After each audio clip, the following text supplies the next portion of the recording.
Ya, selamat datang teman-teman yang ada di Zoom. Selamat malam. Pada malam ini kita akan mendengarkan oleh Bapak Dani Stefanus dalam acara Sarasehan WAFM Family dengan topik Circuit of the Creativity Brain. Sebelum acara Secret. Iya, secret, Bu. Sebelum acara dimulai, baiklah kita mendengarkan satu pujian yang dibawakan oleh Bu Jadi wanita Maya kita. Nur Rahma. Silakan, Bu. Iya, kita akan angkat satu pujian. Betapa dalamnya, betapa besarnya kasih setiamu, betapa dalamnya kasih setiamu, betapa besarnya kebaikanmu, hidupku dipenuhi kemuliaanmu, indahnya, oh Yesus Tuhanku. Betapa besarnya kasih setiamu, betapa dalamnya kebaikanmu, hidupku dipenuhi kemuliaanmu, indahnya, oh Yesus Tuhanku. Sempurnalah kehidupanku sejak kau hadir dalam hatiku. Kau perhatikanku setiap waktu. Oh sungguh indahnya Yesus Tuhanku, betapa dalamnya kasih setiamu, betapa besarnya kebaikanku. Kebaikanmu, hidupku dipenuhi kemuliaanmu, indahnya, oh Yesus Tuhanku. Sempurnalah kehidupanku sejak kau hadir dalam hatiku. Kau perhatikanku setiap waktu. Oh sungguh indahnya Yesus Tuhanku. Betapa besarnya, betapa dalamnya, betapa besarnya kasih setiamu. Itulah pengagungan kami kepadamu Tuhan. Engkau sungguh besar, kasih-Mu tanpa memandang rupa. Dan kami sangat bersyukur bahwa kami memiliki Engkau Tuhan. Kami sangat bangga punya Allah seperti Engkau. Allah yang hidup, Allah yang ada bersama kami, menyertai kami setiap saat. Allah yang melakukan perkara-perkara yang besar, yang bukan hanya terjadi pada masa lalu, bahkan sampai sekarang pun Engkau tidak berhenti melakukan perkara-perkara besar itu Tuhan. Tuhan, saat ini kami mau melakukan sarasehan dengan hamba-Mu yang akan membawakan tema Secret of the Creativity Brain.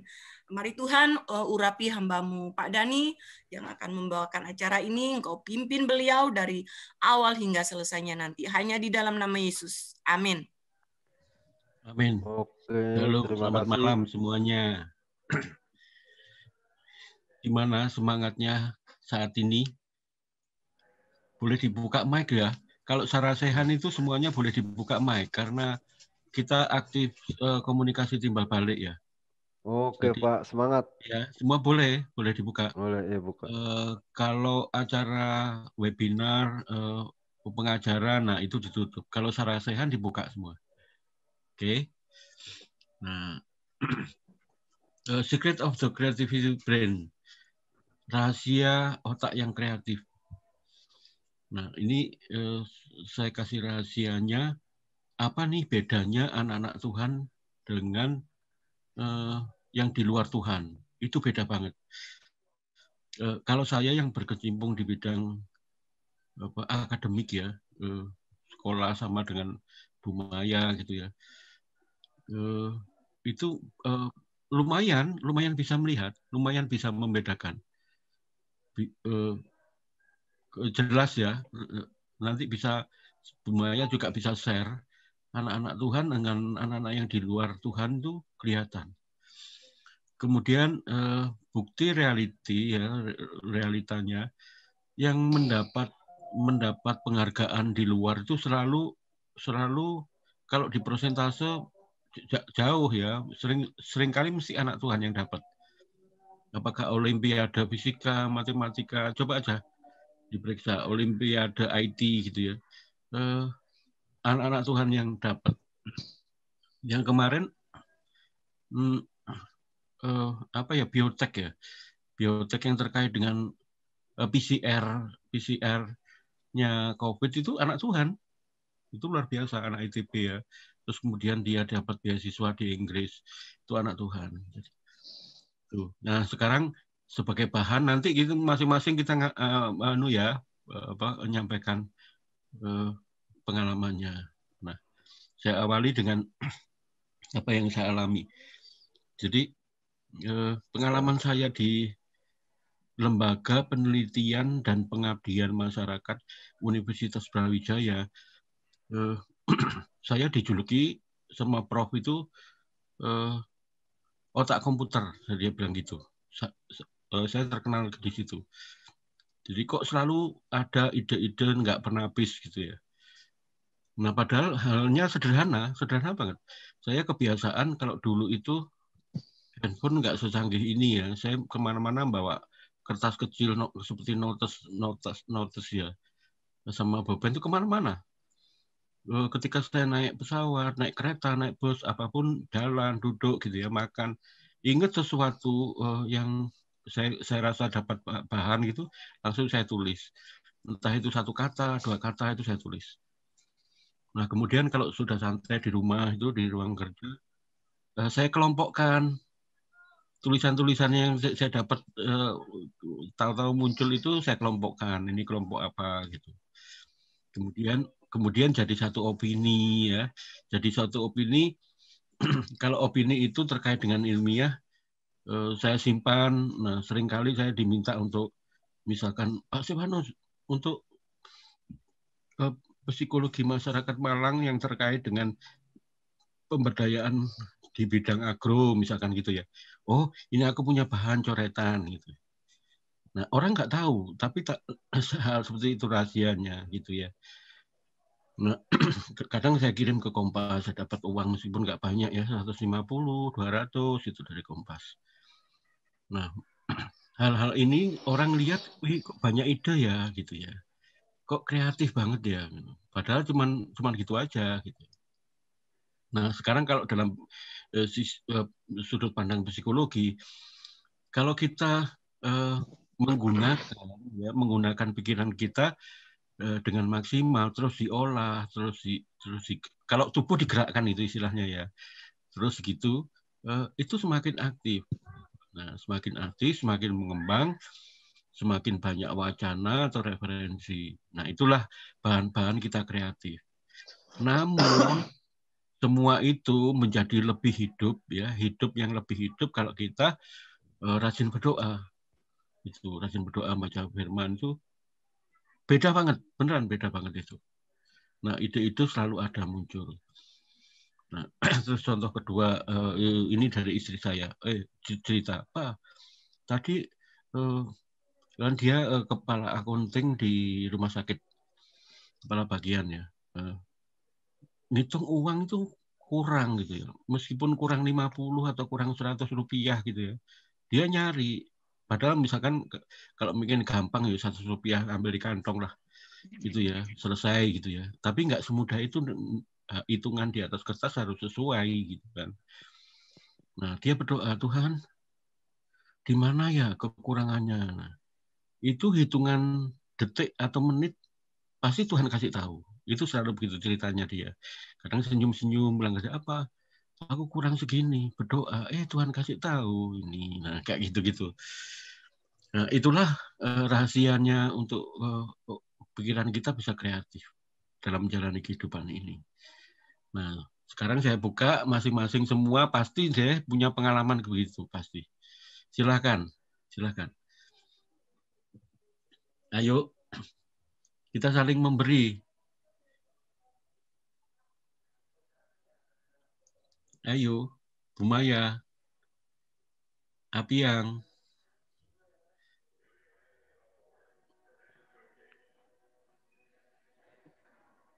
Halo, Edi Padeum. Ada saya. Oh iya, silakan.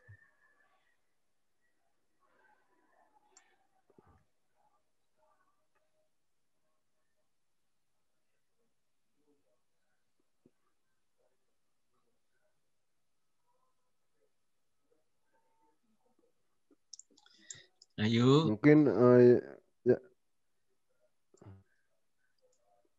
Nggak apa-apa, Piang, monggo. di Itu Pak Bram buka di mic juga.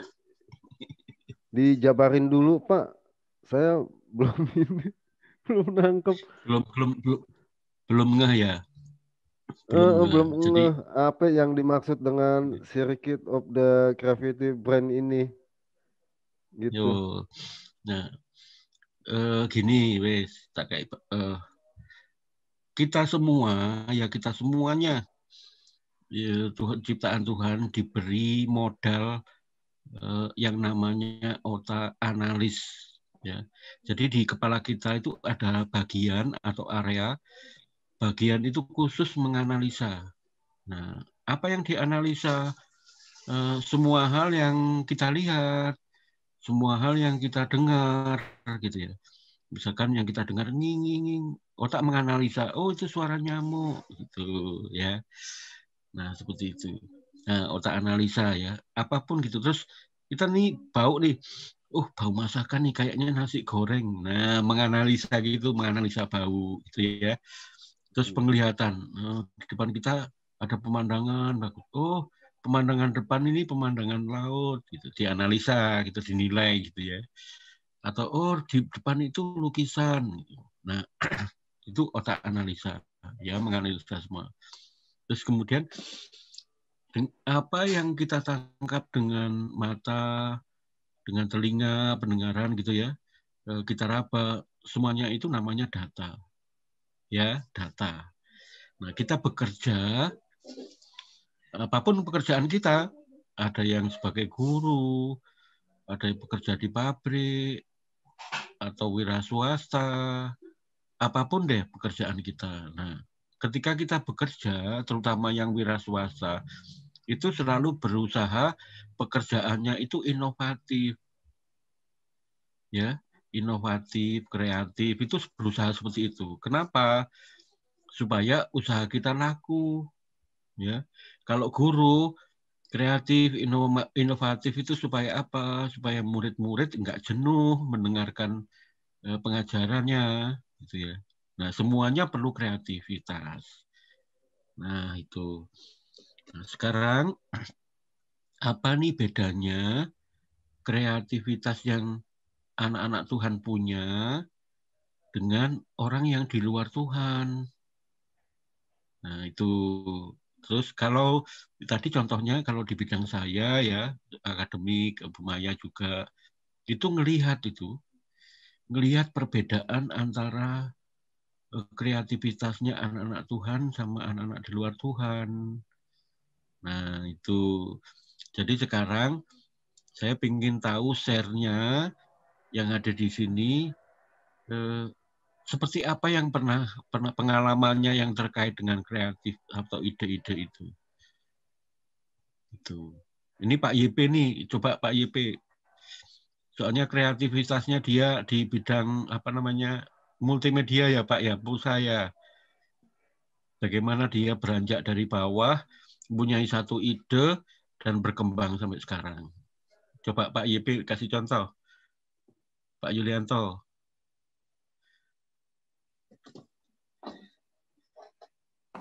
Halo, halo. Iya, Pak Ya. Dani. Mana Pak Dani? Ya. Kreativitas ya? Ya. Pengalamannya Pak Yulianto bisa usahanya ini bisa berkembang itu dari sebuah ide apa gitu. Ya kalau saya dulu memang dari bawah ya.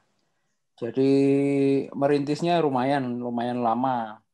Dan untuk punya apa istilahnya punya menjaga nama itu susah memang ya. Kita harus tetap jaga nama. supaya usaha itu tetap berkembang, tetap dipercaya orang. Gitu, Pak. Soalnya kalau saya ini kan sama customer kan tidak ketemu, Pak. Jadi mereka tidak pernah ketemu saya. Banyak juga customer yang ada di luar pulau, bahkan jadi istilahnya sistemnya saling percaya, Pak. Jadi kepercayaan itu jangan sampai saya sia-siakan, begitu. Jadi pertama saya harus membangun kepercayaan pada mereka. Jadi kalau kepercayaannya sudah saya dapat, saya nggak boleh sia-siakan itu, Pak. Jadi saya jaga itu aja dari awal. Ya.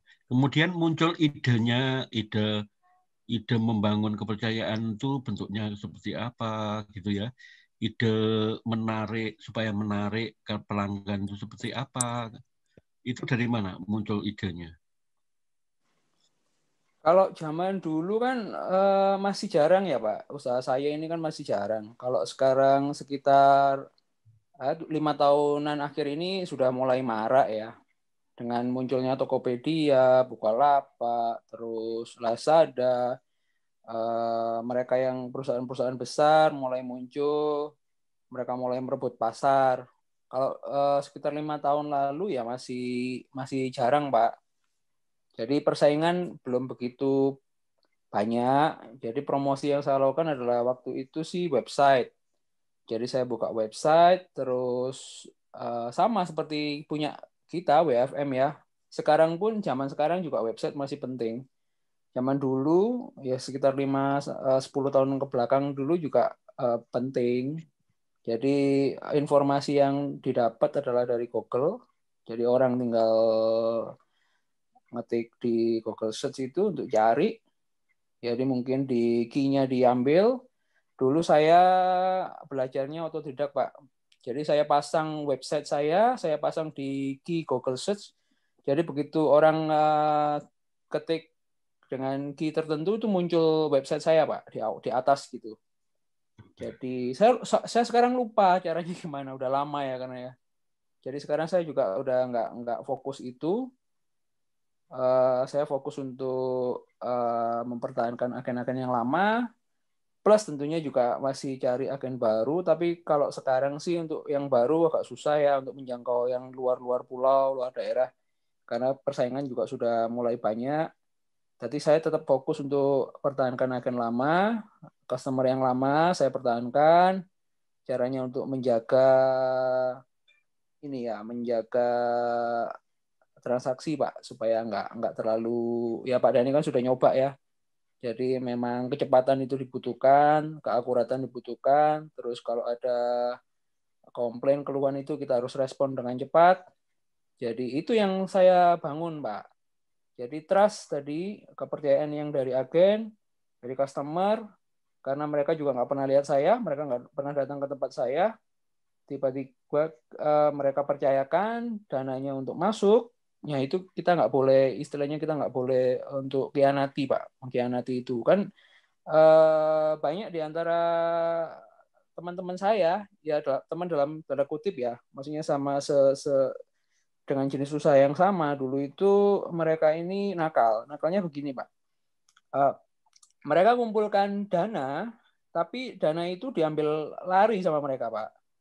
Jadi banyak kasusnya gitu. Makanya itu nggak boleh kita ini ya pengalaman-pengalaman yang lama. Kalau Bapak Ibu pernah dapat SMS ya, biasanya ada SMS kayak gini. Ikut agen pulsa murah, simpati harga 3.300, Indosat 3.000 gitu kan, Pak ya. Pernah dapat nggak? Ada yang pernah dapat nggak? Pernah dapat. Nah, itu adalah penipuan. Jadi begitu kita ikut mereka, kita store beberapa sejumlah uang, misalkan ngetes ya 200.000, kita store ke rekening sekian. Uang itu hilang. Karena itu adalah spam ya, itu penipuan. Jadi cara ngambil uangnya seperti itu. Itu banyak sekali kejadian itu. Itu Pak Dhani. Jadi kita harus hindari hal-hal itu. Itu caranya. Baik. Salah satu caranya supaya tetap bertahan ya. Meskipun sekarang ini persaingan ketat, Pak. Tapi kan kita percaya pada Tuhan lah. Tuhan sudah kasih berkat, Tuhan pasti atur. Kita nggak usah khawatir. Apapun itu, kita percaya saja segala kebutuhan kita, masalah kita pasti akan selesai ya kalau kita percaya pada Tuhan. Kuncinya Baik, itu Pak terima Dani. kasih. Terima Ya, kasih Pak baik. Dani. Baik, terima kasih. Ini tinggal 9 orang termasuk saya, ya. Ini jangan keluar. Nanti saya kasih clue-clue bagaimana berbisnis dengan sukses, ya. Ya. Ilmunya nggak didapat dengan yang lain. Ada satu rahasia, trik-trik banyak, ya. Kesempatan. Mungkin yang masih muda-muda mau bisnis apa, terserah mau bisnis apapun. Nanti saya kasih clue-nya bagaimana mengembangkan bisnis Anda yang sederhana tapi nanti bisa keren kualitasnya, ya. Ada lagi. Nah, nanti tak kasih rahasianya. Ada lagi, ayo sharing atau mau menyampaikan, Pak, saya punya ide bisnis A gitu ya. Gimana caranya? Gitu, seperti itu. Boleh. Boleh. Ayo saya buka, silakan. Kesempatan ini konsultasi.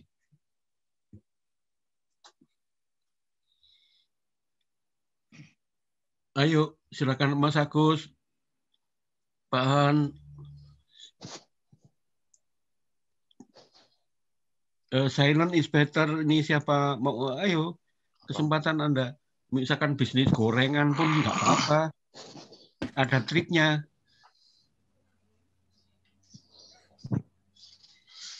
Api yang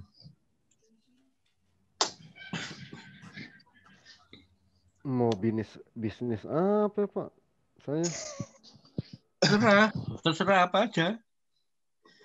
Pak, kalau mau bisnis jadi dropshipper tuh kayak apa sih Pak?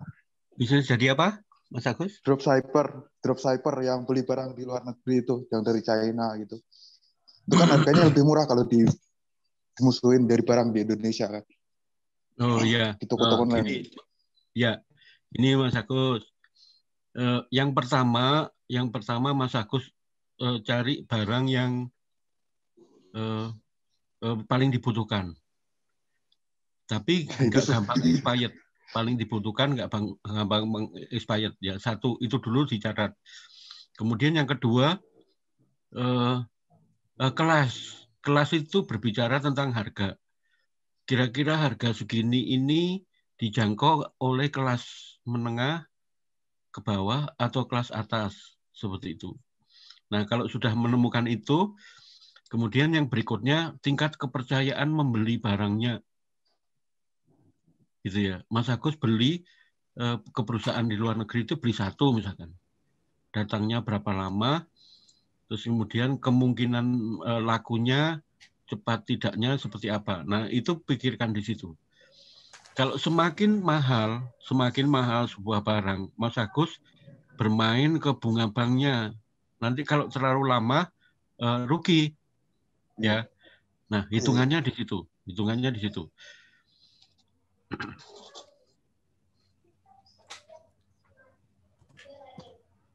Ada lagi? Pak Dani. Ya. Saya mau tambahin boleh nggak untuk Mas Agus? Boleh. Dropshipper? Oh, boleh. Maksud Mas Agus dropshipper engine ya? Enggak masuk kayak barang-barang kok neng anu ku lho apa? Kok neng Shopee bahasane anu ngene. Kulaan ya? Nggih. Sebenarnya saya ini berapa orang ya? 9 ya. Saya kasih bukan saran apa istilahnya. Nanti Mas Agus googling ya. Nama softwarenya Dropship Engine. Jadi ini adalah software copy paste. Jadi Mas Agus nggak perlu beli barang. Nanti pakai software itu. Misalkan Mas Agus tujuannya Tokopedia ya. Ini Tokopedia nih. Kita iklan lah. Titit ya. Tokopedia. Itu nanti barang toko A, misalkan harga sisir harganya 1.000. Lah, dengan Dropship Engine yang sekarang versi 2 ya. Itu Mas Agus tinggal copy paste, harganya Mas Agus naikkan jadi 1.200. Jadi Mas Agus tidak perlu kulaan istilahnya, cuman bekal software ini, nanti marginnya dapat 200. Orang order ke Mas Agus ngorderkan lagi ke tempat yang Mas Agus copy. Jadi istilahnya apa itu namanya ya? Ngopi produknya orang, tapi dinaikkan lagi harganya. Mas Agus tinggal di Google, nanti ketik aja Dropship Engine versi 2. Jadi nggak perlu modal. Beli software itu aplikasinya. Oh, jadi dedek neng anu Mas. Apa? Nganggo PC kan kudune. Betul, harus pakai PC Mas. Harus install pakai PC Mas. Kalau nggak salah nih harganya ya dulu setahu saya itu waktu saya sempat baca-baca itu 1,3 sampai 1,7 lah. Jadi software itu bisa copy paste ke semua toko online, e-commerce, bisa ke Lazada, Tokopedia, Bukalapak, apalagi yang Indonesia yang ramai itu. Ya antara itulah. Jadi itu adalah software copy paste. Jadi persis kalau Mas Agus pernah lihat di Tokopedia itu kan banyak tuh, ada gambar 1 harganya sekian, gambar 2 harganya sekian toh. Beda kan harga kan dengan toko yang nama beda toh. Nah, itu ngambilnya dari Dropship Engine, Mas. Mereka nggak punya barang itu di toko mereka. Jadi mereka ngambil dari harga termurah, dinaikkan lagi sama mereka pakai software Dropship Engine. Masnya nggak perlu modal. Modalnya ya beli software tadi. Jadi begitu orang order ke sampean, otomatis sampean belikan ke tempat terendah gitu. Nanti orangnya otomatis kirim. Sebagai nanti di orderan, Mas, itu sampean tulis sebagai dropship. Maksudnya sampean itu membelikan orang, tapi labanya masuk ke sampean. Ya. Itu aja. Ya, maksudnya dropship gitu ya. Nanti cari sendiri ya Mas ya di Google ya. Nggih. Tapi software iki anu Mas. Apa itu? Softwarenya itu kalau belinya pakai apa Mas? Maksudnya online Mas. Online itu ada yang bikin Mas, ada IT yang bikin. Enggak sistemnya nganggo bisa transfer rekening atau gimana? Atau harus saya belum pernah nyoba ya. Dulu rame itu saya belum pernah nyoba. Kayaknya transfer rekening. Ya, dan setahu saya sampean boleh nyoba dulu.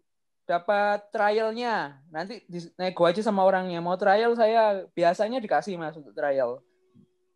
Ya. Oke. Thank you ya. Sampun Pak Dani. Oke, terima kasih. Ini ngelihat ya, yang saya share lihat ya.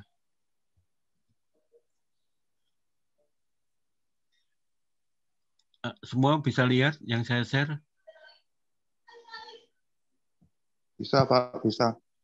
Ya, nah ini Pak Gus, ini dulu ini saya bantu Murtadin ya. Waktu itu masih belum ada WFM, ini tahun 2008-9 lah, sekitar itu. Saya membuatkan ini, saya kontrak ruko kecil gitu, saya buatkan. Ini kerjasama dengan Lion Air. Nah, Lion Air, kalau customer Lion Air mau kirim barang ke area Malang Raya itu Batu, Malang, dan Kabupaten Malang. Nah, itu pintunya ke tempat kita. Nah, begitu juga orang-orang Malang Raya yang mau kirim barang ke luar negeri atau ke dalam negeri, seluruh jangkauan Lion Air itu lewat kita. Nah, dulu saya buatkan anak-anak Murtadin dulu ada 2. Ini seperti ini lumayan. Nggak tahu sekarang bentuknya seperti apa. Jadi Dropbox namanya. Dropbox, pihak Lion ngedrop barang ke tempat kita, terus kita menghubungi orang-orang yang dapat kiriman. Nah gitu. Terus kalau orang-orang Malang Raya mau kirim, ngedrop ke tempat kita, seminggu sekali pihak Lion Air ngambil barang ke tempat kita. Modalnya hanya tempat, kemudian kita diberi apa namanya ini yang standing banner, X banner ya, bannernya juga, kemudian ini flyer satu tumpuk gitu, kita didropin per 6 bulan itu 1000 flyer. Nah kita nggak usah buat, mereka yang buatkan. Kita menyediakan barang sama timbangan gitu aja. Nah dulu seperti ini. Nah nggak tahu sekarang. Kalau masih ada seperti ini, dikonekkan dengan tadi idenya Mas Agus, itu bisa. Itu bisa lebih terpercaya, mungkin bisa lebih cepat lagi ya. Jadi connect sama DHL dan sebagainya. Nah seperti itu. Mungkin ide kreativitasnya dikonekkan dengan yang terkait dengan itu. Jadi bisa lebih cepat, mungkin bisa lebih murah mungkin ya, kayak gitu. Nah, Ada lagi sebelum nanti saya trik-triknya. Mungkin Pak Bram mau punya ide kreatif. Ya, saya orangnya orang pemikir ya. Mungkin Bram suaranya kecil. Ya. Oke, saya ini kan orangnya orang pemikir ya. Mungkin Mazmur pasal 1 ayat 2 itu ya mengatakan tetapi kesukaannya adalah Taurat Tuhan dan merenungkan siang dan malam. Nah, saya ini orang yang suka memikirkan sesuatu. Jadi apa sesuatu yang saya lihat, saya pikirkan bagaimana caranya barang ini bisa dikelola sehingga dia dapat bermanfaat dan menghasilkan sesuatu gitu. Nah, jadi tadi kan dihubungkan dengan bagaimana kreativitas anak Tuhan dan di luar Tuhan. Nah, mungkin pengalaman saya karena saya dulu anaknya nakal, jiwa saya juga adalah seorang seni, jadi saya padukan. Jadi dulu saya waktu masih lajang, masih remaja sampai seorang pemuda itu untuk berbuat kejahatan saja saya memikirkan bagaimana caranya saya buat sebuah kejahatan orang tidak tahu dan menguntungkan bagi saya begitu. Nah, setelah saya kenal Yesus Kristus lahir baru, nah hal itu ternyata tidak lenyap, tapi Tuhan ubah untuk menjadi sesuatu yang bermanfaat. Nah, saya terapkan itu di dalam pelayanan. Bagaimana saya melihat sesuatu, saya pikirkan itu bagaimana mengelolanya secara kreatif untuk bisa membawa orang datang kepada Tuhan Yesus gitu. Saya ambil contoh, waktu saya belum sekolah hamba Tuhan, saya di Hulu Mahakam di suatu desa udah berpuluh-puluh tahun tidak berkembang di situ. Nah, saya minta untuk saya di situ saya kembangkan. Nah, saya di situ anak sekolah minggu itu jumlahnya cuma 9 orang. Satu kampung itu besar. Nah, sedangkan anak-anak sekolah di situ sendiri jumlahnya 160. Nah, saya berpikir bagaimana caranya supaya anak-anak ini bisa sekolah semua, menjadi sekolah minggu, anak sekolah minggu gitu. Nah, akhirnya saya datang kepada guru kepala sekolah. Nah, kebetulan di situ kan animis, orang tidak punya agama. Lalu saya tanya kepala sekolahnya, ini anak-anak dapat pelajaran agama dari mana? Karena di sekolah kan ada pelajaran agama. Oh, enggak ada, Pak. Tapi kok ada? Nah, waktu itu kepala sekolahnya Katolik. Nah, enggak respon. Nah, setelah itu pergantian kepala sekolah itu orang Protestan. Nah, saya datang lagi. Nah, jadi beliau bilang kita kasih nilai begitu aja. Saya bilang Bapak kan adalah majelis gereja di gereja dulu. Kok enggak merasa berdosa? Saya bilang begitu kan. Nah, terus bagaimana Pak? Nah, begini saya akan kasih nilai agama. Tapi saya harus ajar mereka. Nah, jadi beliau tawarkan ngajar di sekolah. Saya bilang enggak, saya enggak mau ngajar di sekolah. Saya mau ngajar di gereja. Nah, dari situ guru kepala sekolahnya itu mulai hari Senin dia umumkan, mulai hari Minggu anak-anak harus pergi ke gereja untuk belajar agama. Wah, hari Minggu kan datang penuh 160 anak. Masuk dalam satu rumah kan tidak muat. Akhirnya apa? Saya berpikir bagaimana caranya. Nah, ada lapangan di situ biasanya kegiatan olahraga gitu, voli dan sebagainya. Nah, jadi saya buat di situ permainan anak-anak. Saya bagi kelompok. Jadi kita buat permainan dengan anak-anak. Nah, anak-anak senang sekali. Nah, dari situ akhirnya anak-anak sekolah minggu yang tadi cuma jumlahnya 9 menjadi 160 anak setiap minggu. Nah, jadi bagaimana kita mengimprovisasi sesuatu yang kita lihat, lalu kita terapkan gitu dalam pekerjaan kita, entah misalnya pengusaha ya di pengusaha, di bisnis, bagi yang hamba Tuhan seperti kami ya, kami terapkan di situ. Nah dari situ, nah setelah itu saya buat Natal anak sekolah minggu. Nah rupanya datang orang sekampung gitu. Akhirnya dari situ mulai berkembang. Preman di situ pun saya manfaatkan. Nah saya tantang dia untuk berkelahi gitu. Nah ternyata dia juga takut. Akhirnya saya bilang, kamu bina anak-anak untuk main voli. Kita akan buat turnamen. Jadi saya pergi ke kota, minta dari gereja keluarkan duit untuk buat turnamen, undang kampung-kampung 3 kecamatan itu untuk adakan turnamen di kampung yang tempat saya tugas itu. Dari situ membludak anak muda. Lagu dangdut, saya nyanyi lagu dangdut, lalu saya ajarkan lagu dangdut rohani kepada mereka. Saya suruh mereka tampil di gereja, mereka senang. Hanya hampir satu kampung itu jadi Kristen hanya karena saya olah otak bagaimana kreativitas untuk membuat sesuatu bisa berdampak kepada masyarakat. Bahkan saya di situ termasuk orang yang dituakan di situ. Kalau ada keputusan kampung, saya dilibatkan oleh kepala adat. Kalau tanpa saya belum datang, itu acara tidak bisa dijalankan gitu.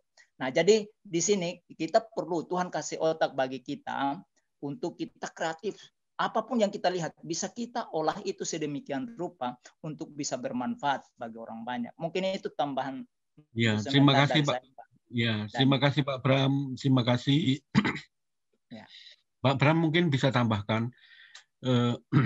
Saya kalau di Jabodetabek pelayanannya kan memang Alkitab dari sudut pandang psikologi. Dan dulu itu saya keluar dari GBI, dari pengembalaan di GBI keluar jadi freelance istilahnya ya. Karena freelance dan yang saya bawakan juga aneh, masih langka. Saya diundang ke HKBP, GKJ, Advent, GBDI, jadi Oikumene, semua gereja boleh mengundang saya. Lumayan mereka mendengarkan sesuatu yang langka gitu ya.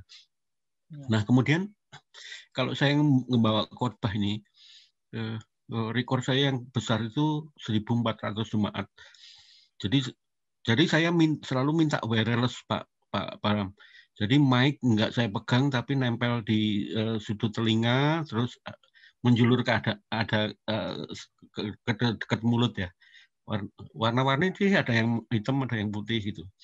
Jadi kalau saya khotbah itu jalan, nggak pernah saya di mimbar, tapi jalan sampai ke belakang jemaat yang paling belakang. Modelnya begitu. Nah, karena saya juga cepat punya skill untuk membaca micro face ya. Jadi mimik-mimik yang air muka yang kecil pun cepat sekali saya detek gitu ya. Nah, firman Tuhan yang saya bawakan juga terkait dengan psikologi. Nah, ketika saya keliling sampai ke belakang itu ada jemaat yang saya lihat, wah ini tersentuh, saya pegang pundaknya. Nah, seperti itu. Jadi merasa diperhatikan dan saya dekat dengan jemaat. Seperti itu. Jadi lebih kreatif. Mungkin Pak Bram bisa pakai seperti itu, bagus. Yang selama ini monoton orang lihat di mimbar, tapi kita mendekati jemaat. Saya dulu begitu. Nah, contoh-contoh, misalkan satu aja contoh firman Tuhan yang terkait dengan psikologi, saya bawakan itu pasien yang di tepi kolam Bethesda, Pak Bram. Nah, itu dulu saya bawakan tuh orang-orang suka. Di situ kan, maukah engkau sembuh? Kan Tuhan bilang gitu ya. Maukah engkau sembuh? Padahal Tuhan tahu orang yang di tepi kolam itu semuanya pengen sembuh. Kenapa itu dikatakan? Nah, itu saya kupas secara psikologis. Mereka suka. Jadi ada ribuan ayat firman Tuhan yang terkait dengan psikologi nggak pernah habis. Nah, terus mengenai anak-anak itu bagus, Pak Bram, bagus. Terus saya juga pernah mengadakan ini storytelling buat anak-anak sekolah minggu, remaja, pemuda boleh. Itu jadi mereka harus bercerita Alkitab dalam bentuk bahasa Inggris dan kita sediakan hadiah juara 1, 2, 3. Nah, seperti itu. Itu juga keren. Itu saya bawakan juga di Bali. Tapi ceritanya sudah saya siapkan cerita di Alkitab. Itu. Oh, anak-anak Hindu mau. Itu mau pesertanya banyak sampai ratusan itu. Padahal kita ngambil waktu itu juara 1, 2, 3, harapan 1, 2, 3. Nah, kayak gitu. Jadi, bagus sekali ya. Kalau dalam Tuhan, seperti contohnya Pak Bram tadi, Tuhan selalu memberikan ide. Tuhan selalu memberikan sesuatu yang baru. Tuhan selalu memberikan improve dalam pelayanannya Pak Bram itu, yang membuat mereka itu jadi tertarik, dan satu hal berkembang ya. Berkembang sampai 100 berapa itu tadi anak-anak yang datang. Nah, itu luar biasa. Itulah bedanya ya. Anak-anak Tuhan sama anak-anak yang di luar Tuhan itu sumber kreativitasnya kita nggak pernah surut, selalu ada. Selalu ada. Nah, itu ada lagi sebelum saya nanti buka semua rahasia bisnis yang keren ya, rahasia bisnis yang keren, nanti sebentar ini saya buka, saya kasih ide-idenya. Ada lagi, ayo Bu Rizka Ya, nih, Bu Rizka, Pak Han. Ya, boleh. Saya mau ini sharing dikit. Ya, Nah, monggo. Kalau saya gini, Pak Dani, saya tuh bersyukur sekali. Saya waktu pertama kali kerja itu, saya di dalam lingkungan yang memang sekolahan itu benar-benar memperhatikan guru-gurunya. Secara rohani, secara apa, nggak secara fisik doang, tapi benar-benar secara rohani setiap guru-gurunya itu diperhatikan. Nah, waktu pertama kali saya itu pengalaman yang saya sampai sekarang tuh bangga gitu. Karena apa? Pertama kali saya kerja, dari lulus nih selesai, terus habis itu saya bingung mau cari kerjaan. Tapi saya coba di sekolah-sekolah, akhirnya saya memilih sekolah ini. Nah, di sekolah ini waktu saya masuk, saya masih training, saya belum mengetahui, maksudnya sekolah ini yang saya tahu sekolah biasanya memakai buku dan udah disiapkan, dan kita tinggal belajar, kita tinggal menyampaikan. Pada saat itu saya ngajarnya di anak-anak TK nih. Nah, ternyata setelah saya habis selesai training, saya harus mengajar seperti guru-guru yang lain. Nah, di situ benar-benar saya itu dibentuk. Yang tadinya itu saya belum ada pengalaman mengajar, terus nggak ada kreativitas, maksudnya kurang lah ya dibandingin seperti biasanya. Tetapi di tempat sekolah ini, guru-guru itu diajarkan tidak boleh memakai buku. Harus kreativitas dari gurunya masing-masing dengan memakai alat peraga apapun yang kalian bisa pakai untuk memberikan kepada murid-muridnya. Dan sekolah itu menyediakan apapun yang alat peraga kita mau. Nah, di situ saya benar-benar dibentuk bagaimana cara mengajar, bagaimana menyampaikan ke anak-anak. Itu benar-benar kreatifnya terus dipakai terus setiap hari kita berpikir setiap untuk seminggu, minggu depannya lagi, 1 bulan kemudian, itu benar-benar kita itu dibentuk bagaimana sih kreativitas kita bertumbuh. Nah, bedanya itu saya bersyukur sekali bahwa saya bisa kerja di sekolah ini. Pengalaman saya yang pertama kali kerja itu benar-benar dibentuk seperti apapun yang seperti dalam kerjaan ini semua disediakan gitu, secara rohani, secara jiwa kita, secara fisik kita, dan itu pun mereka tetap pantau gitu. Mereka memberikan setiap bulan itu kita guru-guru harus beribadah, kebaktian bersama, terus nanti ada pengajaran-pengajaran yang diberikan, bahkan dalam 6 bulan sekali itu ada retreat. Nah, seperti itu. Itu saya benar-benar kreativitas itu dari situ saya di dalam sekolah itu saya sekitar 6 tahun. Nah, di situ tuh benar-benar dibentuk kreativitas itu nggak pernah habis. Itu terus dan terus tuh, bahkan sampai sekarang pun itu saya kreativitas tuh masih terus gitu, karena udah terbiasa dan mendapatkan dari teman-teman yang dari teman-teman kerja dulu, itu benar-benar kreativitas itu penting gitu, karena kita itu merupakan suatu pengalaman yang luar biasa kreativitas itu, sehingga kita tuh bisa kembangkan di setiap proses apapun yang kita kerjakan di dalam bidang apapun. Nah, itu yang bisa kita pakai. Itu suatu pengalaman yang luar biasa menurut saya. Seperti itu, Iya, Bani, kalau pengalaman iya. saya. Terima kasih sharingnya Bu Rizka. Nah, Iya, ini sama-sama. muncul Pak Han ini. Ayo berikan pengalaman kreativitas ide-idenya nih, Pak Han.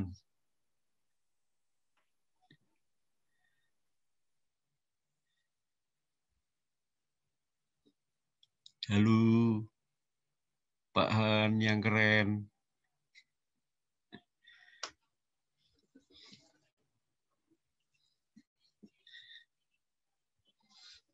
Halo.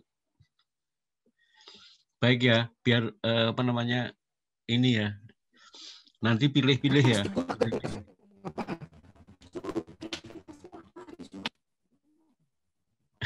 Suaranya apa itu, Pak? Suaranya kura-kura ya, Pak Han ya?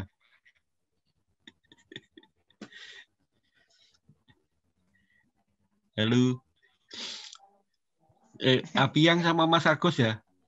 Ini ada ide-ide bagus nih. Saya kasih satu-satu ya, satu-satu. Dipilih yang disuka yang mana. Halo. Ya, Pak Han, monggo Pak Han. Lagi trouble audio nih yang di sebelah yang laptop saya. Oh, trouble audio. Oh iya. Pak Arif. Ya. Shalom Pak Arif, selamat malam Pak Arif.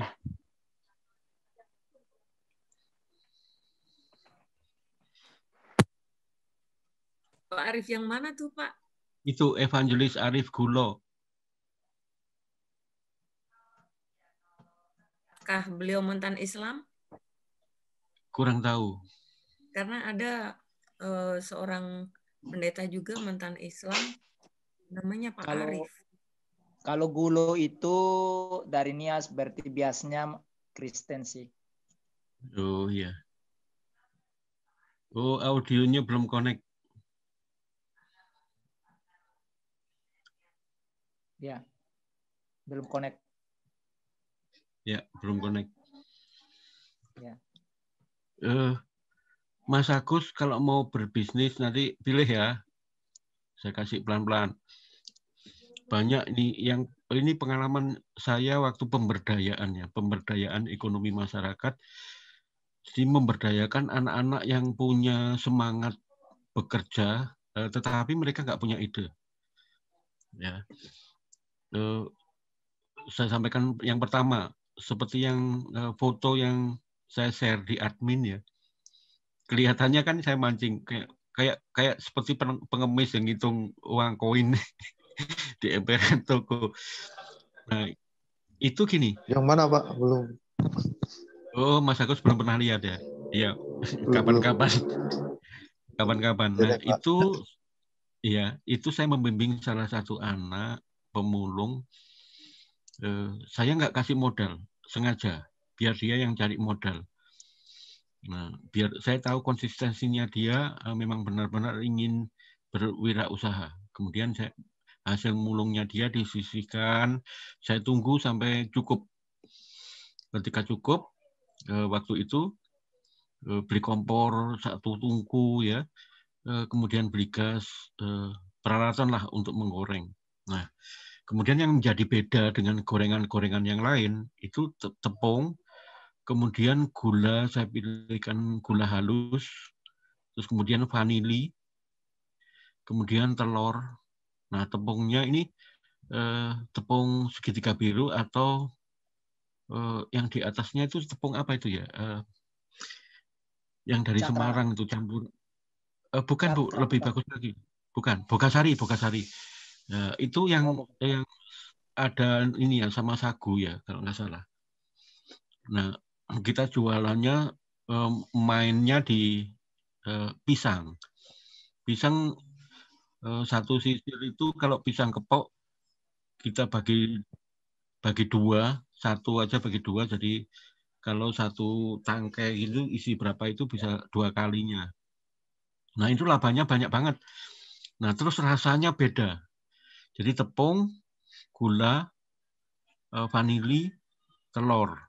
Nah, kalau kita beli tepung yang instan, tepung siap saji itu ya, itu nanti rugi karena mahal ya, jumlah tepungnya nggak banyak.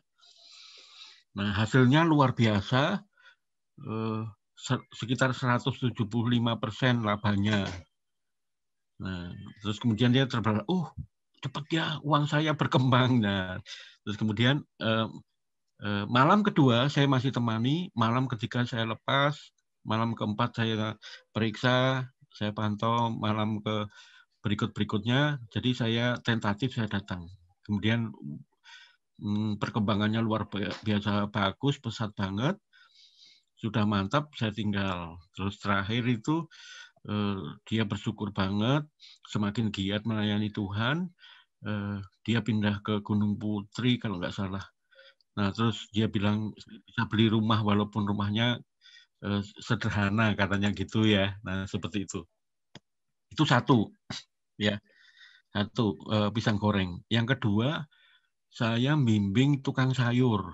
Nah, tukang sayur ini awalnya saya bangun pagi terus itu, waktu itu sekitar jam 2 pagi, saya nemeni sampai jam 7 pagi gitu ya. Jadi seperti kelelawar hidupnya. Nah, di situ saya perhatikan lumayan friendly orangnya gitu ya, banyak pelanggan. Kemudian pengembangannya gini, Pak, kenal nggak Pak sama pedagang-pedagang yang bawa pickup sayur-sayur kiriman dari desa? Ada sebagian. Kemudian saya dikenalkan Pak. Saya kenalan, kemudian mengadakan pendekatan, terus tapi ternyata sudah ada aturan di situ gitu ya. Baik, kalau sudah ada aturan, ada nggak salah satu sayur yang belum diklaim sama orang-orang? Oh ada ini, yang ini gitu ya. Yang di luar klaim kita ambil. Nah langsung kita borong itu satu pickup, kita borong.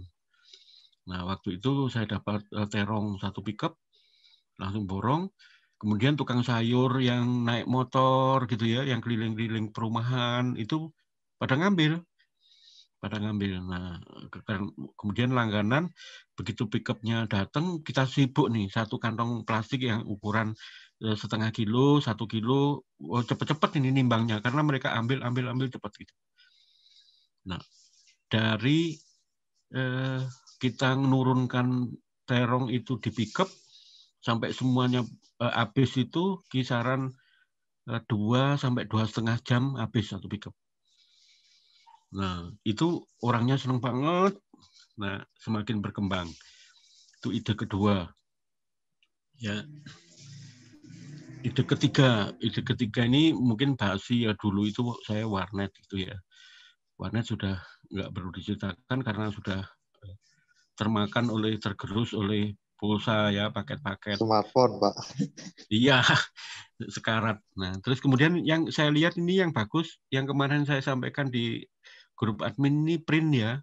Print itu masih berlaku sampai sekarang. Masih bisa dipakai. Masih bisa dipakai untuk print. Jadi saya jelaskan lagi, mungkin yang belum pernah baca. Mas Agus print itu bagus, Mas Agus. Jadi gini, Mas Agus siapkan bisnis ngeprint, Mas Agus. Modalnya satu komputer, satu printer aja dulu. Nah, nanti kalau rame satu komputer, 2 printer di-share. Bisa.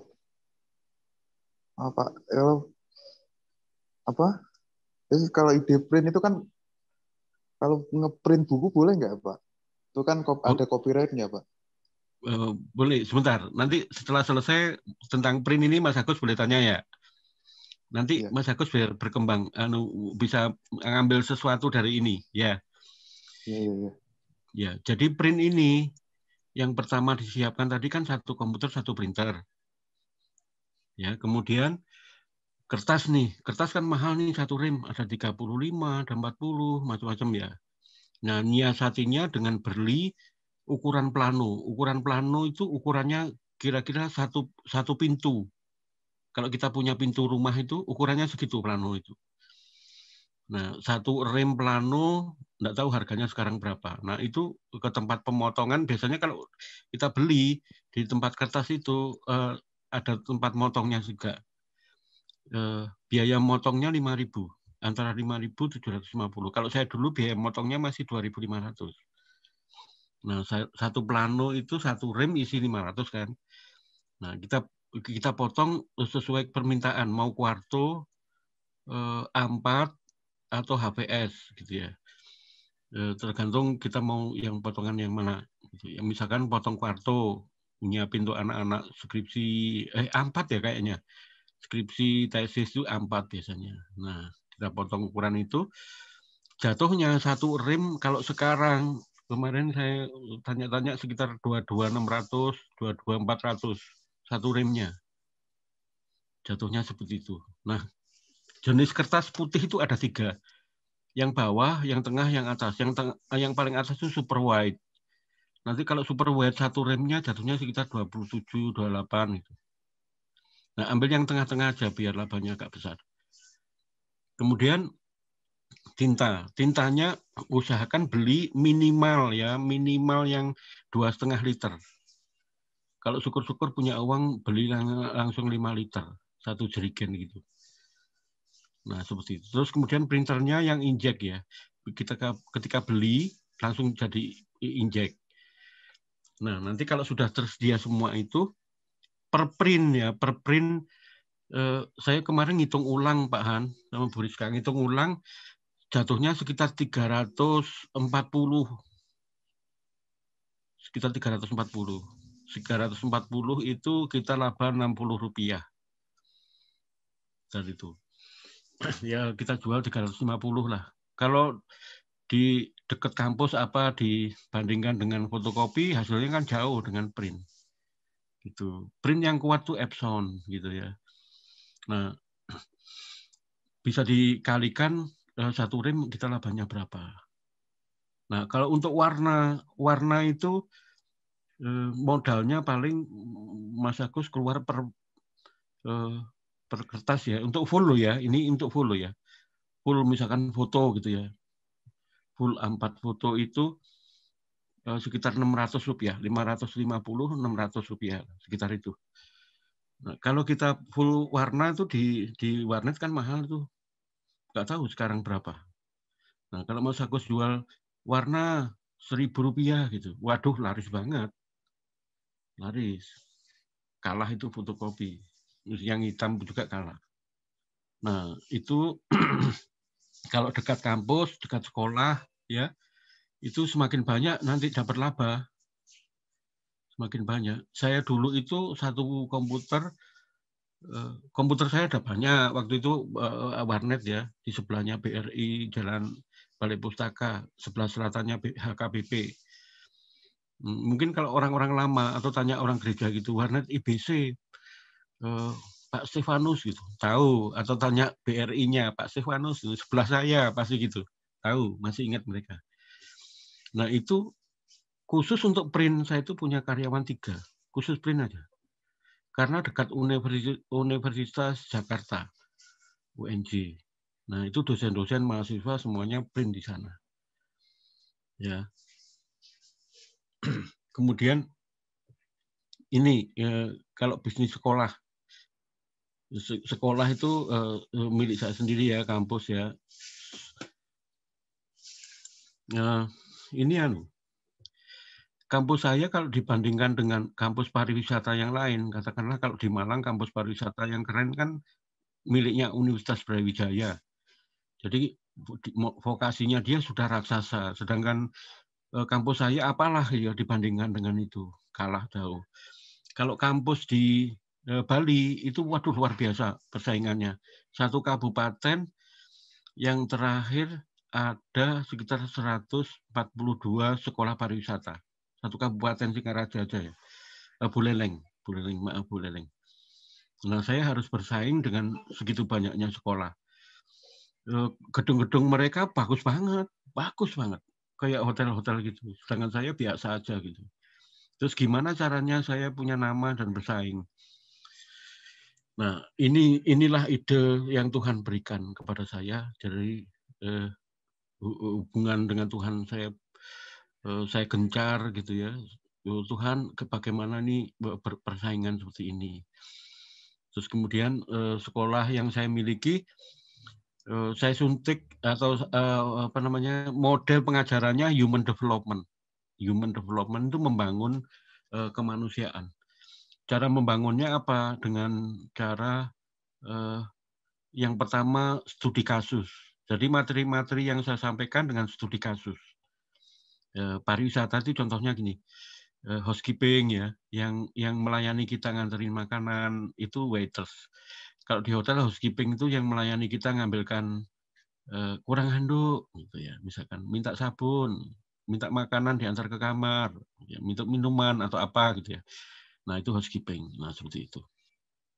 Nah itu studi kasus. Misalkan ini kalian ngantarkan anduk, minta anduk yang kecil kalian kasih besar, tamunya marah-marah. Nah seperti itu. Bagaimana caranya kalian tetap confident, tetap ramah, dan akhirnya tamunya bisa memaafkan. Nah kayak gitu. Jadi studi-studi kasus seperti itu terus saya gembleng. Jadi mereka nggak bosan. Setiap hari ada studi kasus. Kalau waiters misalkan ngantar makanan tumpah, tamunya kan marah tuh.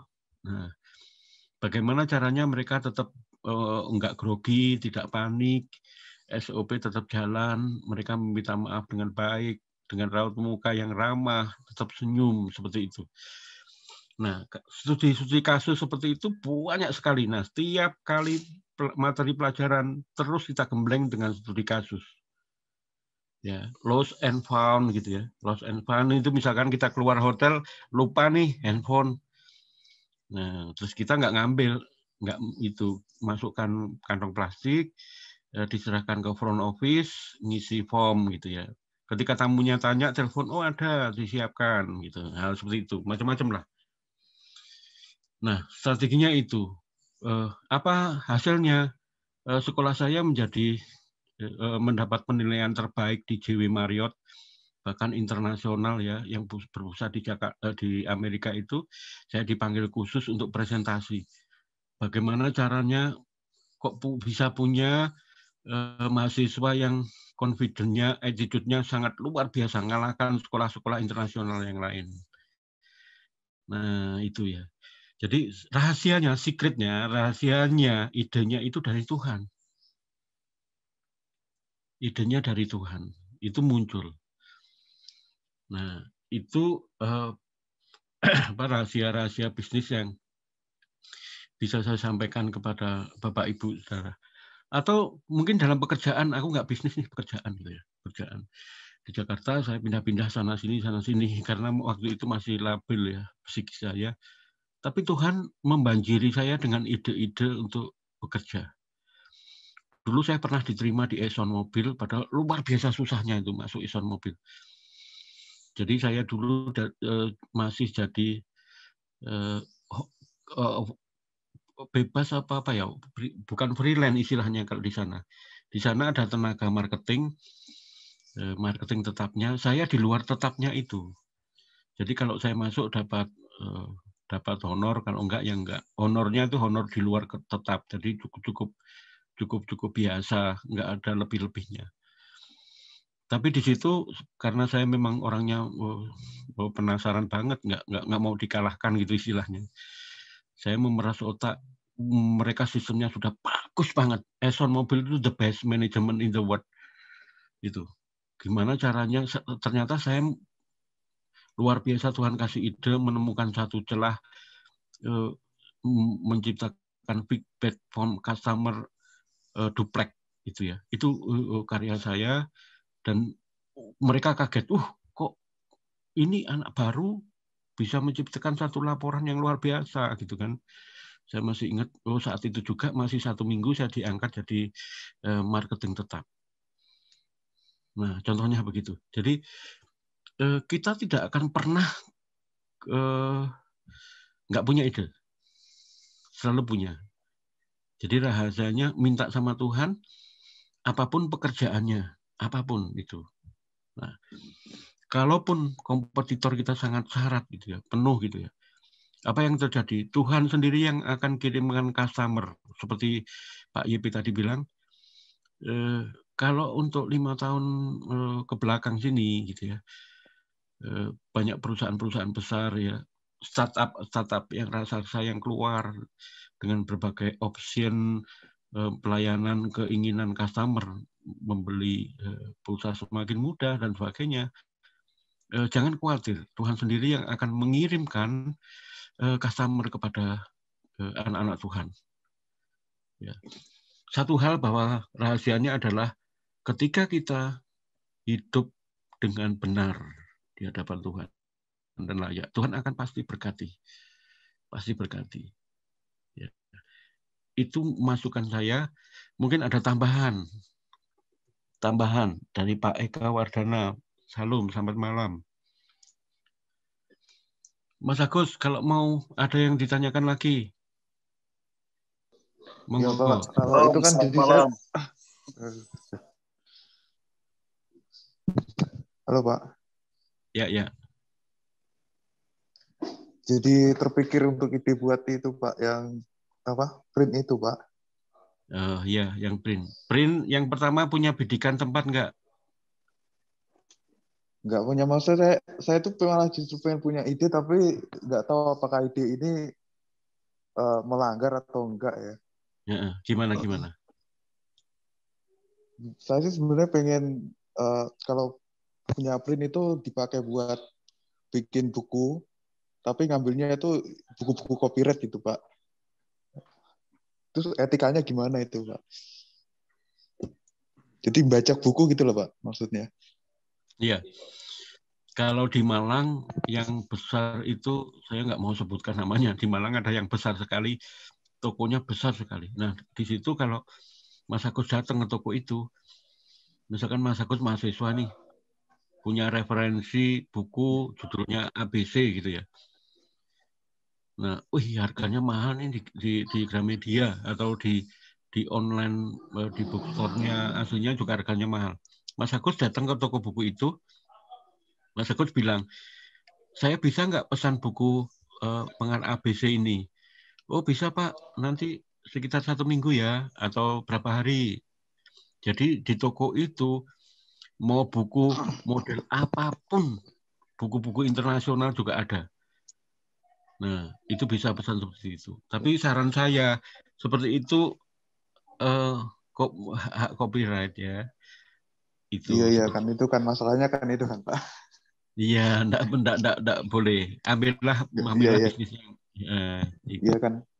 Kan itu kan masalah para anak Tuhan itu kan, Pak.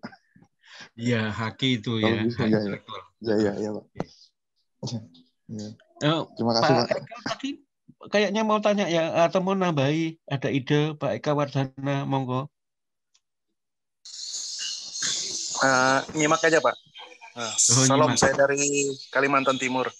Kutai Barat, Kalimantan Timur. Iya, salam kenal Pak Eka. Kalimantan Timurnya di mana nih, Pak? Di Kabupaten Kutai Barat. Oh, Kutai Barat. Saya 2 bulan lalu pelayanan di Bontang, Pak. Mungkin 1-2 bulan lagi ke sana. Oh ya. Iya, pelayanan sana. Biasa. Pak Dani. Ya, monggo Pak. Iya, saya mau nanya Pak. Saya mau nanya. Kita berbisnis ini dalam hal kuliner ya. Terus karena modal kita kan terbatas, jadi kita join dengan orang lain. Nah, jadi keuangannya kan dipegang sama orang lain, tapi produknya kita yang kerjakan gitu. Terus itu pembayarannya itu 3 bulan baru dibayar. Terus bagaimana Pak untuk mensiasati seperti itu gitu? Kita modalnya kan terbatas nih. Nah, kalau 3 bulan baru dibayar, bagaimana kita bisa pekerjaan itu bisa berlanjut gitu loh, Pak? Kira-kira solusinya seperti apa? Baik Pak Bram. Nah, kalau bisnis kuliner Pak Bram, saya pernah buka kafe di Singosari ini, kerjasama. Jadi 2 kali saya buka kafe kerjasama itu, kalau dinilai dari keuntungan itu banyak dan menjanjikan. Tapi kalau kerjasama, 2 kali saya kerjasama berakhir dengan kurang bagus. Nah, selalu kurang bagus kalau kerjasama, Pak Abraham. Nah, kalau sesuai pertanyaannya Pak Bram, kuliner itu, masakan itu hitungannya per hari putarannya Pak Abraham. Per hari ya. Misalkan kasih contoh satu menu, misalkan satu menu aja, nanti bisa dikalikan sendiri ya. Satu menu ini modal belanjanya, bahan dasarnya misalkan 500.000 misalkan itu ya. Nanti kita terima uang antara 900 sampai 1 juta. Nah itu dikurangi bahan pokok yang belanja tadi. Kedua, bahan yang lama habisnya, apa istilahnya ya, lama pakai. Lama pakai itu gini, kalau kita beli kecap 1 botol, kan sehari itu nggak satu botol habis.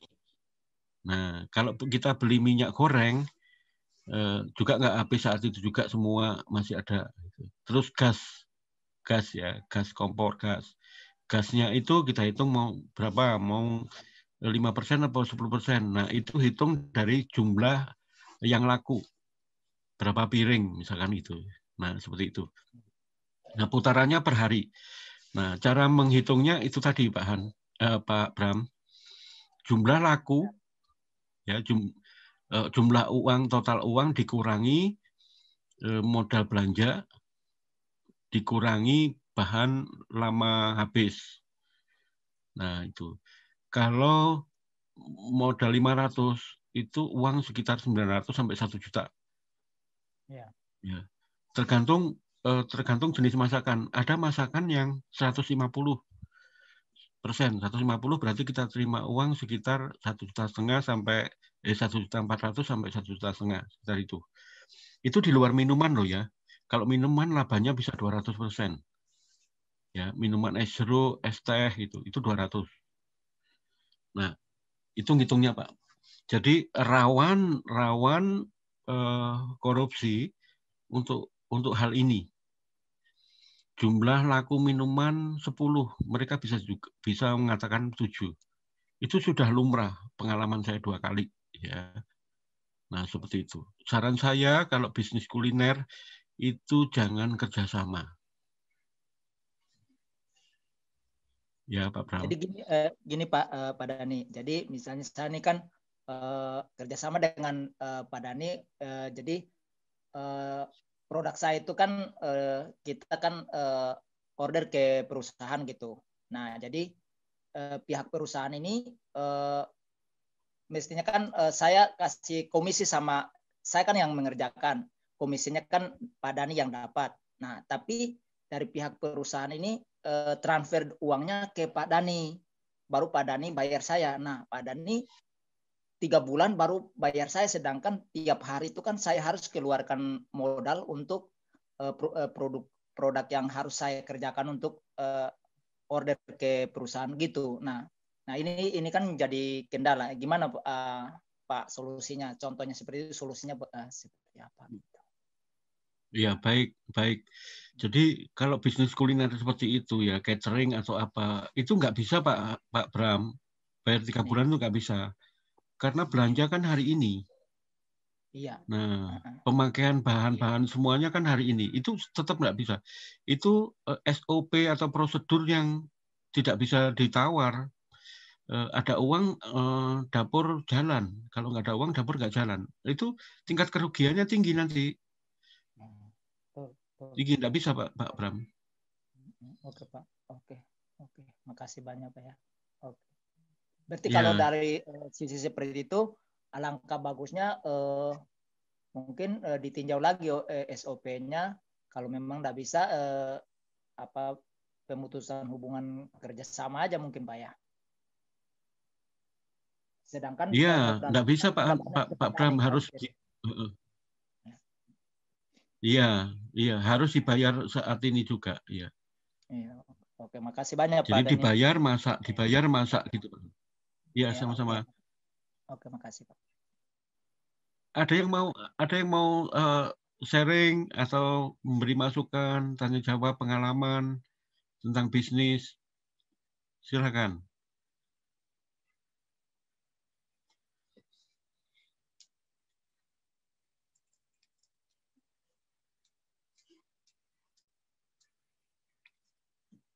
kemarin kayaknya ada ini ya, yang latihan pecel lele ya.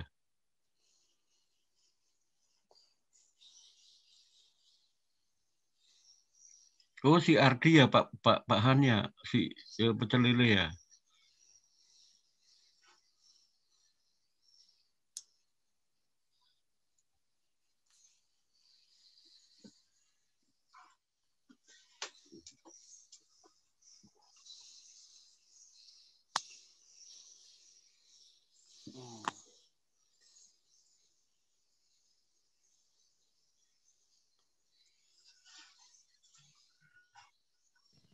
Iya, Pak Denny, itu Ardi. Iya. Ada yang lihai buat sambal terasi nggak? Sambalnya pecel lele. Bagi dong. Aku dong, lihai. Iya, gimana Bu? Kasih dong share resepnya Bu. Kalau aku itu cabenya, bawang merahnya, tomatnya, dan garlicnya itu digoreng semua dulu. Digoreng semua, ya. Baru itu diguyek, diulek ya. Diulek. Yeah. Tergantung selera, maunya pedes-pedes. Kalau aku sukanya cabai rawit yang banyak. Gitu. Terus kasih terasi. Ya, kalau nggak ada terasi, aku pakai minyak ikan. Gitu. Terus gula putih sedikit, hanya sebagai perasa. Terus karena aku nggak suka garam, jadi aku nggak pakai garam. Tuh. Kalau ada orang di luar itu suka ditambahin pakai mecin, gitu. Aku nggak suka. Aku pakainya oyster sauce, gitu. Iya. Wah, kalau dijual nanti rugi Bu. Itu untuk sendiri. Sayang Pak, waktu kami lama di sana, istri saya kan suka buat tuh. Kalau tahu, ya istri saya buat tinggalkan sama Pak Dhani tuh. Iya. Udah lewat. Mau dong buatin. Oh, nah nunggu aja Pak Dhani ke rumah singgah. Pak Dhani kapan mau ke rumah singgah?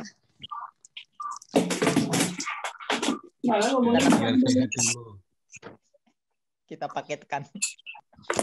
Paketkan Pak Dhani. Pak Eka, Pak Eka kalau di Kutai, Pak Eka Wardana ya, kalau di Kutai saya pernah beli lalapan ayam itu harganya berapa ya? 25.000. Kalau lele itu 20.000. Itu lelenya juga nggak seberapa besar. Nah, padahal kalau belanja di pasar, kemarin pasar Bontang ya, saya hitung-hitung, waduh, labanya itu bisa sampai hampir 300% loh. Terus saya coba beli itu sambalnya, ya ampun, jauh dari sedap istilahnya ya, kalau buat saya ya. Nah, seperti itu. Jadi cabai rawit kecil, cabai rawit besar, kemudian bawang merah, bawang putih. Bawang merah, bawang putih itu perbandingannya gini. Kalau bawang merah 5, bawang putihnya 1. Kalau 6, 7, bawang putihnya 2. 2 itu yang ukuran sedang, jangan yang besar. Nah, terus tomat, kan semua cuci bersih nih. Nah, digorengnya itu minyaknya sedikit aja. Kalau saya terasinya ikut saya goreng, Bu. Iya, ada yang terasi goreng enak banget dari Sidoarjo itu, enak banget. Ya, itu kalau sudah selesai diulek nih, Mas. Kalau mau awet habis diulek digoreng lagi. Kalau mau langsung saat itu dipakai ya boleh. Nah, kalau mau jualan lebih baik saran saya digoreng lagi, dia bisa tahan 3-4 hari. Iya. Ya, seperti itu. Garam, becin, gula. Waktu diulek, garam, becin, gula itu jangan lupa. Terasi paling enak terasi Bangka, Pak. Oh, Bangka ya. Iya, paling enak. Saya keliling-keliling terasi Bangka yang paling enak. Mungkin karena Iya, udang sama dimasukkan itu. ini. Iya. Iya.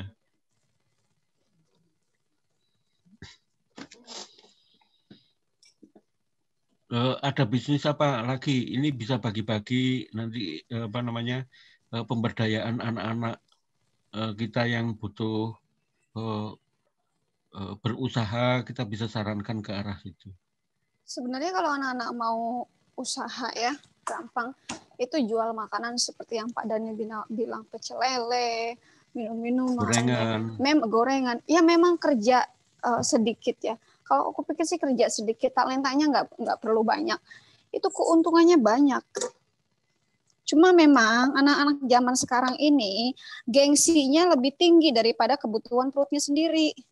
Merasa ya masa gue jualan sih, gitu. Orang universitas kok masa gue jualan sih, nggak inilah, nggak oke lah, gitu. Maunya langsung pakai dasi. Oh iya. Nah sekarang ini saya kasih resep membuat kopi.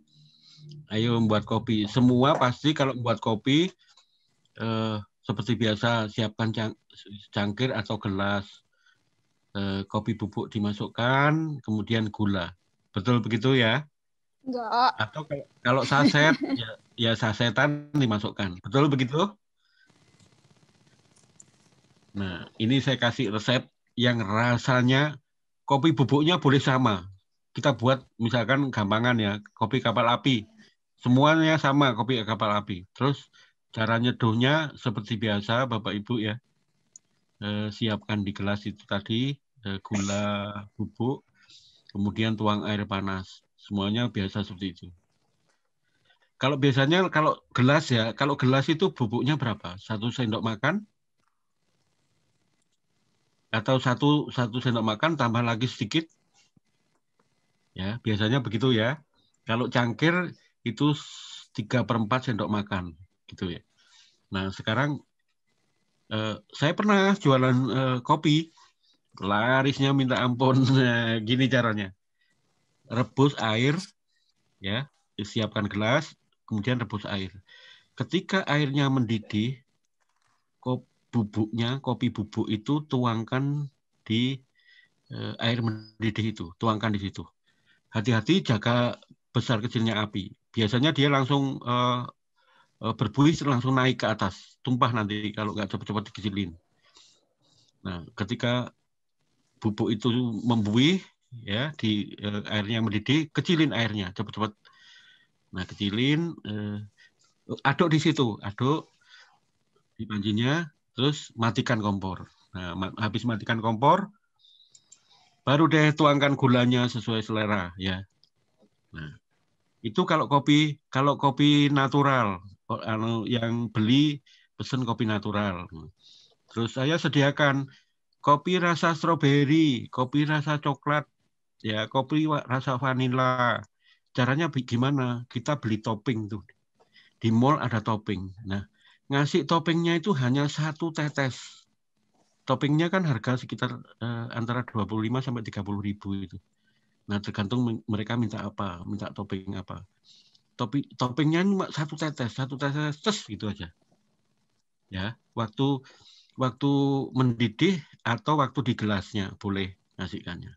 Aduk di situ. Aromanya sesuai aroma topping yang kita tetesi di situ. Nah, saya dulu jualan seperti itu, orang lain nggak tahu itu. Toppingnya saya bungkus semua, saya kasih stiker putih-putih gitu semua. Jadi nggak ada yang tahu itu apa gitu kan. Nah, larisnya minta sehari itu bisa antara 100 sampai 150, kalau malam minggu bisa 200 gelas. Ya, ini keren, Pak kan? Bastaman udah masuk belum ya? Belum, Bu. 5 menit lagi mungkin, 2 menit lagi.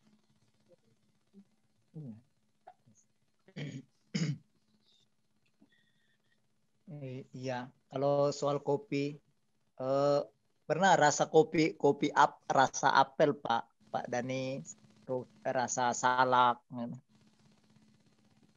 Iya, banyak Pak, toppingnya banyak, apalagi di Malang itu banyak banget. Mau topping durian, topping salak, nanas, macam-macam. Di Malang banyak toppingnya. Kalau saya original Pak Dani, jadi Iya. buah apel langsung dari pasar itu saya rebus, saya blender, saya ambil sarinya, terus saya rebus, jadi panas, nah baru saya taruh kopi, habis taruh kopi baru saya tuang, jadi rasanya habis kita minum itu hangat, kalau musim hujan itu hangat begitu, buat keringat. Iya. Memang perlu eksperimen sih Pak, eksperimen Pak ya, buat eksperimen. Iya. Baik, kalau mau ide-ide bisnis apa, terus strategi atau apa gitu ya, bisa WA saya, nanti kita bisa sharing di sana. Terima kasih. Acaranya saya tutup. Kita berdoa. Bapak Tuhan, Pencipta langit dan bumi yang kami kenal dalam nama Tuhan Yesus Kristus. Terima kasih Bapak Tuhan atas penyertaan-Mu, atas berkat-Mu, hikmat dan kebijaksanaan kepada kami. Tidak akan pernah habis ide dan kreativitas yang Engkau berikan kepada anak-anak-Mu semua. Berkat-Mu mengalir, berkat-Mu melimpah atas kami. Engkau baik Tuhan, Engkau sangat baik. Biarlah sisa kehidupan kami semakin lama Tuhan, semakin layak di hadapan Engkau. Dan kami boleh bertemu muka dengan muka nanti Tuhan, dan membuat Engkau bahagia melihat kehidupan kami yang selalu membanggakan hati-Mu. Terima kasih Bapak Yesus, terima kasih. Berkati juga keluarga kami masing-masing semua di rumah. Yang lemah Engkau kuatkan, yang sakit Engkau sembuhkan, yang susah Engkau hiburkan. Dan kami yakin percaya bulu yang terkulai tidak Engkau patahkan. Engkau selalu menopang kami, Engkau selalu ada buat kami, dan Engkau peduli Tuhan kepada kami anak-anak-Mu. Dalam nama Tuhan Yesus Kristus kami berdoa dan mengucap syukur. Haleluya. Amin. Amin. Haleluya.